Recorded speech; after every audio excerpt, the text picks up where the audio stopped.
कहते हैं ज्ञान शक्ति है, लेकिन जागरूकता सुरक्षा है। इसी जागरूकता को बढ़ाने के लिए आइए आज एक अहम वैश्विक मुद्दे की गहराई में उतरते हैं।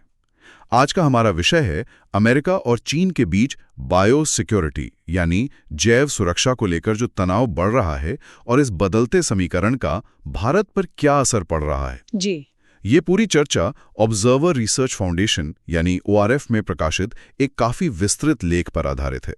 और देखिए, ये विषय UPSC की तैयारी करने वालों के लिए खास तौर पर महत्वपूर्ण है, मतलब GS पेपर्स 2 और 3 और प्रीलिम्स के करंट अफेयर्स के लिहाज से भी, और आम जानकारी के लिए तो ये है ही अहम। बिल्कुल, आजकल ये बातें समझना बहुत जरूरी हो गया है। तो चलिए फिर इस जटिल मुद्दे की परतें खोलते हैं। शुरुआत इस सवाल से करते हैं कि आखिर अमेरिका चीन को जैव सुरक्षा के क्षेत्र में एक बड़े और आप कह सकते हैं लगातार बढ़ते खतरे के तौर पर क्यों देख रहा है। देखिए, इसकी जड़ें तो शायद कोविड-19 महामारी में ही हैं। आपको याद होगा, अप्रैल 2025 में अमेरिकी सरकार ने लैब लीक्स नाम से एक ऑनलाइन रिसोर्स बनाया था। हाँ, वो काफी चर्चा में था। जी, और उसमें सीधे सीधे ये आरोप लगाया गया कि corona virus Wuhan institute of virology के लैब से निकला है। अब ये एक आरोप है, जैसा लेख में भी स्पष्ट किया गया है, लेकिन ये दिखाता है कि अमेरिका का नजरिया कितना बदल गया है। मतलब वो पहले जो रिसोर्स थे हेल्थ सुविधाओं वाले, उन्हें हटाकर ये लैब लीक वाला रिसोर्स डाल दिया। हाँ, बिल्कुल, ये एक बड़ा शिफ्ट था। ये दिखाता है कि कोविड के बाद अमेरिका अब चीन को सिर्फ एक प्रतिस्पर्धी नहीं, बल्कि बायो सिक्योरिटी के मामले में एक निरंतर, एक सिस्टमैटिक खतरा मानने लगा है। तो कोविड सिर्फ एक ट्रिगर पॉइंट था, कह सकते हैं। हाँ, इसके बाद भी कुछ हुआ? हाँ, कोविड तो शुरुआत थी। उसके बाद भी ऐसी घटनाएं हुई जिनसे अमेरिका की चिंताएं मतलब और पुख्ता होती गईं। और ये सिर्फ वायरस तक सीमित नहीं रही। अच्छा, जैसे कि जून 2025 की एक घटना है। वुहान के ही एक डॉक्टरल छात्र थे, चेंग स्क्वान हान। उन्हें डिट्रॉइट एयरपोर्ट पर पकड़ा गया। उनके पास कुछ अपंजीकृत जैविक सामग्री थी। जैविक सामग्री? किस तरह की? शुरुआती रिपोर्ट्स के मुताबिक उसमें पैरासिटिक राउंडवर्म्स मतलब परजीवी गोल कृमि के सैंपल थे। अब ये ऐसे सूक्ष्म जीव हैं जो इंसानों और जानवरों में गंभीर बीमारियां फैला सकते हैं और कृषि के लिए भी ये बड़ा खतरा है। और सबसे चिंता की बात ये थी कि इन्हें लाने के लिए कोई उचित बायोसेफ्टी दस्तावेज नहीं थे, ना ही कोई इंस्टीट्यूशनल मंजूरी थी, बस ऐसे ही ले आए थे। परजीवी गोल कृमि, ये तो सुनने में ही काफी खतरनाक लगता है। क्या ये अकेली ऐसी घटना थी उस समय या कोई पैटर्न दिखा? यही तो बात है, ये अकेली घटना नहीं थी। उसी महीने जून 2025 में ही एक और गिरफ्तारी हुई। उसी महीने? हाँ, इस बार फ्यूजेरियम ग्रामिनेरम नाम के फंगस से जुड़ी जैविक सामग्री पकड़ी गई। ये वो फंगस है जो गेहूं और जौ जैसी हमारी अहम अनाज फसलों में हेड ब्लाइट नाम की बीमारी फैलाता है, फसलें बर्बाद कर देता है ये। अरे बाप रे, ये तो खाद्य सुरक्षा से जुड़ा सीधा खतरा हो गया। बिल्कुल, और दिलचस्प बात यह है कि ये सामग्री भी मिशिगन विश्वविद्यालय में शोध के लिए ही लाई जा रही थी। जी, ठीक वैसे ही जैसे हान वाले केस में था। 2 घटनाएं एक ही महीने में एक ही यूनिवर्सिटी से जुड़ी हुई, ये तो महज संयोग नहीं लगता। अमेरिकी अधिकारियों ने इसे कैसे लिया फिर? जाहिर है उनकी चिंता बहुत बढ़ गई। होमलैंड सिक्योरिटी, NIH, FBI, ये सारी एजेंसियां एकदम अलर्ट हो गईं। उन्हें शक होने लगा कि कहीं ये चीनी फंडिंग से चलने वाले किसी गुप्त बायो रिसर्च का हिस्सा तो नहीं, मतलब कहीं इसका मकसद अमेरिकी खाद्य सुरक्षा को नुकसान पहुंचाना तो नहीं। FBI डायरेक्टर काश पटेल ने तो पब्लिकली ये संदेह जताया भी कि ये घटनाएं शायद राज्य प्रायोजित ज्ञान अधिग्रहण का हिस्सा हो सकती हैं, मतलब सरकार की शह पर दूसरे देशों से साइंटिफिक जानकारी चुराने की कोशिश। हालांकि उन्होंने ये भी कहा कि जांच चल रही है, इरादे अभी साफ नहीं है। तो इसका नतीजा क्या निकला? क्या कुछ एक्शन लिया गया? सिर्फ जांच ही चल रही है? देखिए, जांच तो चली रही होगी, लेकिन इसका एक बड़ा नतीजा ये हुआ कि अमेरिकी एजेंसियां अब अपने लैब एक्सेस कंट्रोल्स मतलब प्रयोगशालाओं में कौन आ जा सकता है इसके नियमों पर फिर से विचार कर रही हैं। खासकर विदेशी शोधकर्ताओं के लिए स्क्रीनिंग प्रोसेस को और सख्त किया जा रहा है। पर यहीं वो मुश्किल सवाल भी खड़ा होता है, राष्ट्रीय सुरक्षा और वैज्ञानिक शोध की आजादी के बीच संतुलन कैसे बनाया जाए। ये बहुत ही नाजुक मामला है। जल संकट, ये भी एक बड़ा एंगल है। ये कितना सीरियस है अमेरिका के लिए? बेहद सीरियस। मतलब अमेरिका का जो ओपियोइड संकट है उसमें फेंटेनिल का रोल बहुत बड़ा है। इसे एक राष्ट्रीय आपातकाल कहा जा रहा है। आंकड़े डराने वाले हैं। सिर्फ 2023 में फेंटेनिल ओवरडोज से करीब 75,000 मौतें हुईं। 75,000 एक साल में? हाँ ये तो वाकई भयावह है। हाँ, और ये आंकड़ा सिर्फ दवा की ताकत नहीं दिखाता, बल्कि ये उन जटिल इंटरनेशनल सप्लाई चेन्स की तरफ भी इशारा करता है जिनसे ये सब चल रहा है। और इसमें चीन की भूमिका क्या बताई गई है? देखिए, 2021 से पहले तक अमेरिका चीन को फैंटेनिल और उसको बनाने वाले केमिकल्स, जिन्हें प्रीकर्सर्स कहते हैं, मतलब कच्चा माल, उसके सबसे बड़े सोर्सेस में से एक मानता था। मानता था? मतलब अब नहीं? हुआ ये कि जब अमेरिकी अधिकारियों ने इन प्रीकर्सर्स पर शिकंजा कसना शुरू किया, कुछ कंपनियों पर बैन लगाया, तो चीनी मैन्युफैक्चरर्स और सप्लायर्स ने बड़ी तेजी से अपना तरीका बदल लिया। तरीका बदल लिया मतलब सप्लाई रोक दी? नहीं, रोकी ने रास्ता बदल लिया। कई ऑपरेटर्स ने कानूनी लूप होल्स का फायदा उठाया। वो ऐसे मिलते जुलते केमिकल्स बेचने लगे जिन पर अभी बैन नहीं लगा था, जिन्हें अनियमित एनालॉग्स कहते हैं, या फिर सप्लाई का रूट ही बदल दिया। अच्छा। नतीजा ये हुआ कि 2021 के बाद चीन से सीधे अमेरिका में फेंटानिल की खरीद शायद कम हुई हो, लेकिन इन ड्रग्स का प्रोडक्शन और सप्लाई अभी भी काफी हद तक चीन बेस्ड केमिकल प्रीकर्सर नेटवर्क पर ही निर्भर है। तो ये नेटवर्क अब कहाँ सप्लाई कर रहे हैं? अब ये सीधे अमेरिका भेजने के बजाय मेक्सिको के ड्रग कार्टेल्स को ये कच्चा माल सप्लाई करते हैं। फिर वो कार्टेल वहां फेंटानिल बनाकर अमेरिका भेजते हैं। तो मतलब प्रॉब्लम खत्म नहीं हुई, बस उसका रास्ता बदल गया। समझ गया। मतलब जड़ें अभी भी चीन में हैं, लेकिन रास्ता मेक्सिको से होकर जा रहा है। और लेख में भारत का भी जिक्र था इस कड़ी में। हाँ, लेख भारत की भूमिका को गौण लेकिन पर्याप्त बताता है।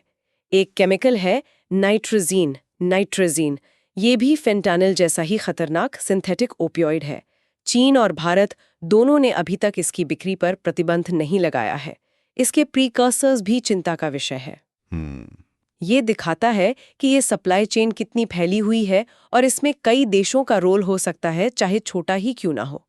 और इसे ट्रैक करना भी तो मुश्किल होता होगा, जैसे ये लेन देन कैसे होते हैं? बिल्कुल।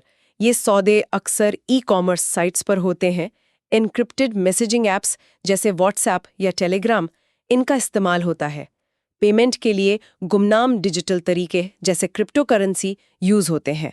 तो एजेंसीज के लिए इन्हें पकड़ना बहुत मुश्किल हो जाता है। हाल फिलहाल में इस पर कोई बड़ी कार्रवाई हुई है क्या? हाँ, हुई है, और उनसे तनाव और बढ़ा है। 2024 के आखिर में अमेरिकी अधिकारियों ने वुहान की केमिकल कंपनी के टॉप अधिकारियों पर फेंटेनिल प्रीकर्सर्स जानबूझकर अमेरिका भेजने की साजिश का आरोप लगाया। अच्छा। फिर मार्च 2025 में एक भारतीय अधिकारी और एक भारतीय केमिकल कंपनी पर भी इसी तरह के अवैध इंपोर्ट में शामिल होने का आरोप लगा। ओ, तो भारत का नाम भी आया इसमें। इसके बाद अमेरिका की प्रतिक्रिया क्या रही? वॉशिंगटन ने केमिकल एक्सपोर्ट पर और कड़े कंट्रोल लगा दिए हैं।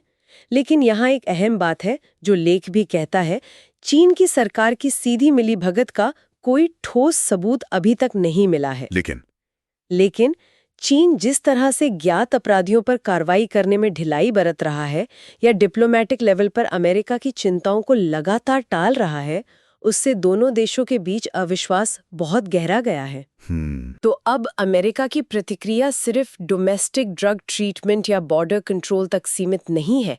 वो अब बायोसिक्योरिटी, ड्रग्स, केमिकल स्मगलिंग, इन सब को मिलाकर चीन के साथ अपने पूरे द्विपक्षीय रिश्ते को नए सिरे से देख रहा है। समझ गया। तो ये अलग अलग घटनाएं नहीं है, अमेरिका इन्हें एक बड़े जुड़े हुए पैटर्न के तौर पे देख रहा है। अच्छा, अब बात करते हैं कि अमेरिका रणनीतिक रूप से इस पर कैसे रिएक्ट कर रहा है। चीन की बायो इकोनॉमी का भी जिक्र है लेख में। हाँ, और ये एक बहुत बड़ा पहलू है। चीन की बायो इकोनॉमी का साइज बहुत बड़ा है। 2021-25 के लिए अनुमान है करीब 3.28 ट्रिलियन अमेरिकी डॉलर का। 3.28 ट्रिलियन डॉलर? जी। चीन genomic sequencing, health information management, bio manufacturing, इन सब में भारी निवेश कर रहा है। और अमेरिका को डर है कि चीन इस फील्ड में अपनी बढ़त का इस्तेमाल स्ट्रेटेजिक दबाव बनाने के लिए कर सकता है। स्ट्रैटेजिक दबाव मतलब किस तरह का? जैसे मान लीजिए जरूरी दवाओं या वैक्सीन के एक्सपोर्ट को रोक देना, या ग्लोबल फार्मा सप्लाई चेन पर अपना कंट्रोल बढ़ा लेना, या फिर हेल्थ डेटा पर एक तरह का एकाधिकार जमा लेना। अमेरिकी पॉलिसी मेकर्स को चिंता है कि चीन वही कर सकता है जो उसने रेयर अर्थ मिनरल्स के मामले में किया है। हाँ, जहां उनका मार्केट पर काफी दबदबा है। बिल्कुल, वो उस दबदबे का इस्तेमाल जियोपॉलिटिकल फायदा उठाने के लिए कर सकता है। क्या अमेरिकी डिफेंस एजेंसियां भी इसे इसी तरह देख रही हैं? बिल्कुल। 2025 की डिफेंस इंटेलिजेंस असेसमेंट यानी DIA रिपोर्ट है। ये अमेरिकी रक्षा खुफिया एजेंसी का खतरों पर आकलन होता है। ये रिपोर्ट इन बायोसिक्योरिटी और केमिकल सुरक्षा चिंताओं को चीन से जुड़े बड़े जियोपॉलिटिकल खतरों के साथ जोड़कर देखती है। जैसे चीन का मिलिट्री मॉडर्नाइजेशन, उसकी बढ़ती साइबर वॉरफेयर क्षमताएं, दुनिया भर में उसका बढ़ता प्रभाव, इन सब के साथ अब बायोसिक्योरिटी को भी जोड़ा जा रहा है।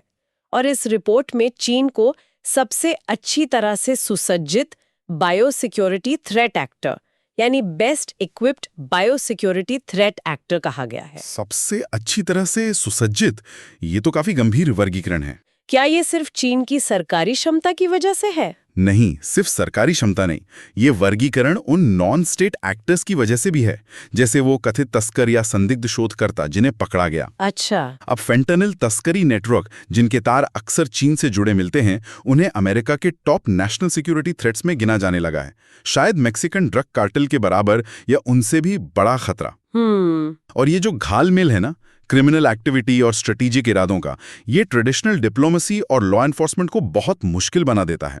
इसे ही अक्सर हाइब्रिड थ्रेट कहते हैं। हाइब्रिड थ्रेट मतलब खतरा कई रूपों में, कई दिशाओं से आ रहा है। बिल्कुल, सीधा मिलिट्री ला सरकारी खतरा नहीं, बल्कि मिला जुला, अस्पष्ट सा। तो इस हाइब्रिड थ्रेट से निपटने के लिए अमेरिका क्या सोच रहा है? क्या चीन से पूरी तरह अलग होने की बात हो रही है? डीकपलिंग जिसे कहते हैं। कुछ आवाजें ऐसी जरूर उठ रही हैं। जैसे एक अमेरिकी वकील और कमेंटेटर हैं गॉर्डन चैंग, वो और उनके जैसे कुछ लोग कह रहे हैं कि इन बायो थ्रेट्स की वजह से अमेरिका और चीन को पूरी तरह अलग हो जाना चाहिए। उनका तर्क है कि भविष्य के बायोलॉजिकल खतरे कोविड से भी कई ज्यादा खतरनाक हो सकते हैं, इसलिए चीन पर निर्भरता खत्म करना ही एकमात्र रास्ता है। लेकिन क्या यही मेनस्ट्रीम सोच है? नहीं, लेख के अनुसार ज्यादातर फोकस पूरी तरह अलग होने के बजाय डोमेस्टिक रेजिलियंस यानी घरेलू लचीलेपन को बढ़ाने पर है। घरेलू लचीलापन मतलब ये कि अमेरिका खुद को भविष्य के ऐसे खतरों से निपटने के लिए कैसे ज्यादा मजबूत बना सकता है, इसके लिए एक नेशनल बायोसिक्योरिटी आर्किटेक्चर बनाने की सिफारिश की गई है। एक ऐसा ढांचा जो दवा सप्लाई चेन, एग्रीकल्चरल डिफेंस और सेंसिटिव डेटा मैनेजमेंट, इन सबको इंटीग्रेट करें, सुरक्षित करें। समझ गया। तो ये सारा घटनाक्रम, अमेरिका की बढ़ती चिंताएं, चीन की स्ट्रैटेजिक बढ़त, ये हाइब्रिड खतरों का उभार, इसका भारत के लिए क्या मतलब है? अब आते हैं इस चर्चा के अहम हिस्से पे, खासकर यूपीएससी एस्पिरेंट्स के नजरिए से भारत की फॉरेन पॉलिसी, सिक्योरिटी, इकोनॉमी पर इसका क्या असर पड़ेगा? देखिए, इसका भारत पर सीधा और मल्टी डायमेंशनल असर पड़ रहा है। सबसे पहला है स्ट्रेटेजिक अलाइनमेंट का दबाव। मतलब जैसे जैसे चीन पर अमेरिका का शक और निगरानी बढ़ रही है, अमेरिका चाहेगा कि भारत उसके स्ट्रेटेजिक खेमे में और करीब आए, खासकर इंडो पैसिफिक में चीन को बैलेंस करने के लिए। बिल्कुल। तो बायो सिक्योरिटी में सहयोग बढ़ने की उम्मीद है। फार्मास्यूटिकल सप्लाई चेन को चीन से हटाकर भारत जैसे देशों की तरफ मोड़ने की कोशिशें तेज हो सकती हैं। क्रिटिकल इंफ्रास्ट्रक्चर जैसे 5G या हेल्थ डेटा सिस्टम्स, इनमें भी सहयोग बढ़ सकता है। तो ये भारत के लिए एक अवसर भी है। हाँ, यहाँ भारत के लिए एक बड़ा अवसर छिपा है। अमेरिका और दूसरे पश्चिमी देश केमिकल प्रिकर्सर प्रोडक्शन के लिए चीन पर अपनी निर्भरता कम करना चाहेंगे। भारत इस खाली जगह को भर सकता है। ये अवसर कैसे भुनाया जा सकता है? लेख एक सुझाव देता है कि भारत रिस्पॉन्सिबल कॉमर्स यानी जिम्मेदार व्यापार के लिए अमेरिका के साथ एक बायलैटरल पार्टनरशिप बना सकता है। जिम्मेदार व्यापार, इसका क्या मतलब हुआ? इसका मतलब है कि भारतीय कंपनियां प्रिकर्सर केमिकल्स बनाएं और एक्सपोर्ट करें, लेकिन बहुत मजबूत निगरानी और नियंत्रण के साथ, ताकि ये पक्का हो कि इनका इस्तेमाल फेंटानिल जैसी अवैध दवाओं के प्रोडक्शन में ना हो। अगर ऐसा होता है तो ये भारतीय केमिकल इंडस्ट्री को एक बड़ी कंपेटिटिव एडवांटेज दे सकता है। ये तो अवसर की बात हुई, लेकिन चुनौतियां भी होंगी। वो फेंटानिल प्रिकर्सर ट्रेड में भारत की गौण लेकिन पर्याप्त भूमिका का जिक्र हुआ था। हाँ, और यही दूसरी बड़ी चुनौती या कहिए रिस्क है। उस भूमिका की वजह से भारत को ज्यादा स्क्रूटनी और रेगुलेशन का सामना करना पड़ सकता है।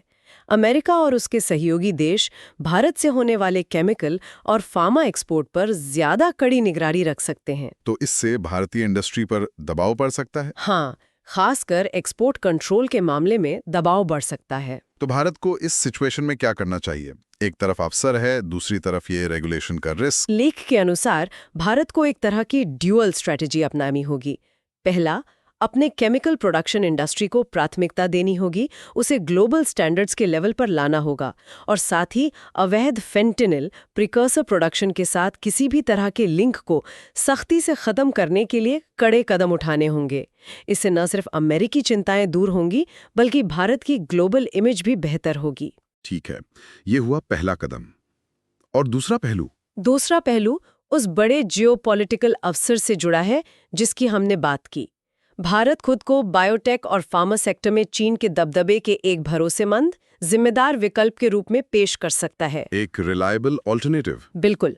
लेकिन इसके लिए भारत को सिर्फ प्रोडक्शन कैपेसिटी ही नहीं बढ़ानी होगी, उसे अपने सिक्योरिटी स्टैंडर्ड्स को भी वर्ल्ड क्लास बनाना होगा, लैब सेफ्टी प्रोटोकॉल्स को मजबूत करना होगा और सबसे जरूरी सेंसिटिव जेनोमिक डेटा के मैनेजमेंट के लिए एक मजबूत कानूनी और एथिकल फ्रेमवर्क बनाना होगा। Genomic data governance framework. हाँ, मतलब ऐसे नियम जो लोगों की जेनेटिक जानकारी को सुरक्षित रखें और उसका गलत इस्तेमाल होने से रोकें। ये बहुत जरूरी है विश्वास बनाने के लिए। यानी ये भारत के लिए सिर्फ एक इकोनॉमिक अपॉर्चुनिटी नहीं है, बल्कि अपनी नेशनल सिक्योरिटी और ग्लोबल स्टैंडिंग को मजबूत करने का भी मौका है। बिल्कुल। अगर भारत ये कदम सही तरीके से उठाता है तो वो न केवल ग्लोबल सप्लाई चेन में एक अहम प्लेयर बन सकता है, बल्कि अपनी खुद की राष्ट्रीय बायोसिक्योरिटी को भी काफी हद तक मजबूत कर सकता है। तो संक्षेप में कहें तो अमेरिका और चीन के बीच बायोसिक्योरिटी और केमिकल सुरक्षा को लेकर जो तनाव है वो अब सिर्फ दो देशों का आपसी मामला नहीं रहा। अमेरिका चीन को इस क्षेत्र में एक मल्टी डायमेंशनल, एक हाइब्रिड खतरे के तौर पर देख रहा है। सही कहा। इसमें सरकारी नीतियां, प्राइवेट कंपनियां, रिसर्चर्स और यहाँ तक कि क्रिमिनल नेटवर्क्स भी शामिल नजर आते हैं। बायोसिक्योरिटी का मुद्दा अब नेशनल सिक्योरिटी के साथ बहुत गहराई से जुड़ गया है। और ये शायद स्ट्रेटेजिक कंपटीशन के एक नए दौर का संकेत है। बिल्कुल, एक ऐसा दौर जहां साइंस, टेक्नोलॉजी, हेल्थ और जियोपॉलिटिक्स सब आपस में बुरी तरह उलझ गए हैं और भारत इस नई जटिल होती दुनिया में एक बहुत ही महत्वपूर्ण मोड़ पर खड़ा है। उसके पास अवसर है कि वो न केवल अपनी आंतरिक क्षमताओं को बढ़ाए, बल्कि ग्लोबल हेल्थ सिक्योरिटी और जिम्मेदार बायोटेक्नोलॉजी के विकास में एक लीडिंग रोल भी निभाएं। ये मुद्दे सिर्फ सरकारों या एक्सपर्ट्स तक ही सीमित नहीं है। इनका असर ग्लोबल हेल्थ, फूड सिक्योरिटी और भविष्य की टेक्नोलॉजीज पर पड़ेगा, जो हम सभी के जीवन को प्रभावित करते हैं। और यही एक महत्वपूर्ण सवाल उठता है जिस पर शायद हम सभी को और खासकर पॉलिसी मेकर्स और यूपीएससी की तैयारी करने वालों को सोचना चाहिए। क्या सवाल है वो? सवाल ये है कि जैसे जैसे बायोटेक्नोलॉजी, आर्टिफिशियल इंटेलिजेंस और डेटा का इंटीग्रेशन बढ़ रहा है, वैसे वैसे राष्ट्रीय सुरक्षा के हित और वैज्ञानिक अनुसंधान, इनोवेशन व अंतर्राष्ट्रीय सहयोग की स्वतंत्रता के बीच सही संतुलन कैसे स्थापित किया जा सकता है।